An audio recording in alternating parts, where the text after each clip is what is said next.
Ethan was a successful businessman, always busy, always in a rush. His days were filled with meetings, phone calls, and emails. Life had turned into a series of transactions, profits, losses, and negotiations. One evening, after closing an important deal, he decided to visit his childhood home. It had been years since he last saw his father, William, a retired school teacher who lived alone in a small countryside house. When Ethan arrived, he found his father in the backyard, carefully tending to his garden. The old man smiled warmly and wiped his hands on his apron. "Ethan, it's been too long." Ethan nodded, feeling a pang of guilt. "Yeah, work keeps me busy." His father chuckled. "I see. Come, walk with me."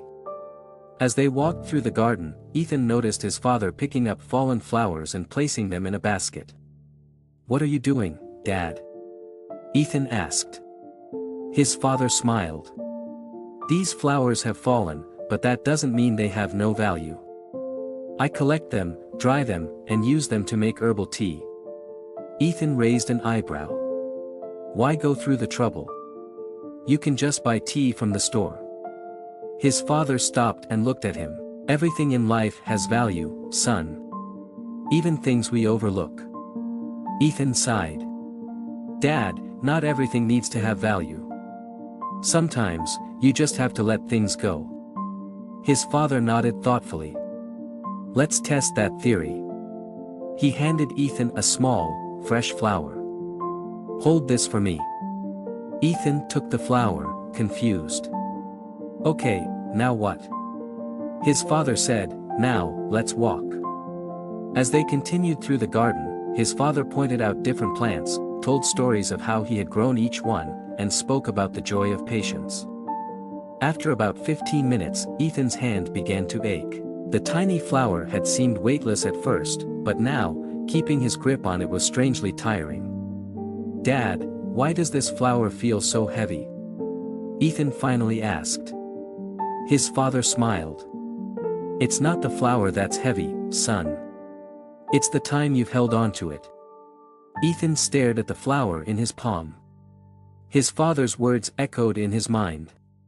It wasn't about the weight of the flower, it was about how long he had been carrying it.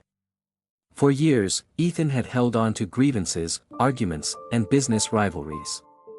He had measured relationships in profit and loss, just like he measured his work. And now, he realized how exhausting it was. Ethan looked up at his father.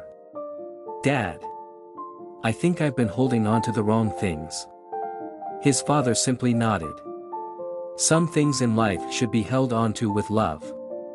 Others should be let go with grace." That night, Ethan sat down and made a call he had been avoiding for years. "James," he said, speaking to his younger brother, "I'm sorry for how things ended between us. Can we start over?" A long silence followed, and then, a quiet reply. "I'd like that." As Ethan put down the phone, he looked at the flower still in his hand. It no longer felt heavy. It felt light. Love is not about measuring gain or loss. It's about understanding what's worth holding on to and what should be let go. Some burdens become heavy only because we refuse to release them.